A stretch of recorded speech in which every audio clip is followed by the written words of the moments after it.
આજે મેં તમને કીધું એમ સહકારથી સમૃદ્ધિ જિલ્લાના શું એક્ટિવિટી થઈ, કેવી રીતે એક્ટિવિટી કરવાના એ પ્રમાણેની ચર્ચા હતી અધિકારીઓ સાથે. અને એમાં તાલુકાના આપણા જિલ્લાના ધારાસભ્યશ્રી બોલા એમાં 4મી તારીખની સાધારણ સભામાં ભાવફેર આપવાના છે, મૂકો આપવાના છે, સારો આપવાના છે તો સારો આપવાના છે. 4 મંડળીઓ બંધ હતી, મંડળીઓ ચાલુ કરવાની એ પણ કીધું કે જ્યારે પણ કોઈ મંડળી ચાલુ કરવાની હશે તો ચોક્કસથી ચાલુ કરશું.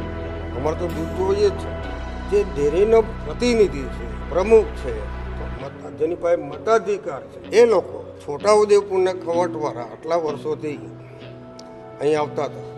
આપણી જગ્યા ઓછી પડી, બધાની સવલત માટે 68મી સાધારણ સભા ભરવાના હોય તો 67 વર્ષ હોય સાધારણ સભા એ વિસ્તારના લોકો પણ કરવા આવ્યા હોય ત્યારે એ વિસ્તારના લોકોની પણ લાગણી હોય.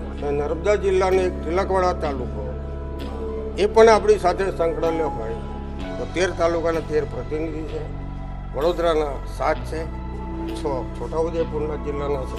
સરસ સમાચાર મળશે. કોઈ સમાચાર આજ દિન સુધી આપણે તો વર્ષો વર્ષ ડેરીની દૂધ ઉત્પાદકોની પ્રગતિ કરી છે ને કરતા આવ્યા છે ને કરવાના.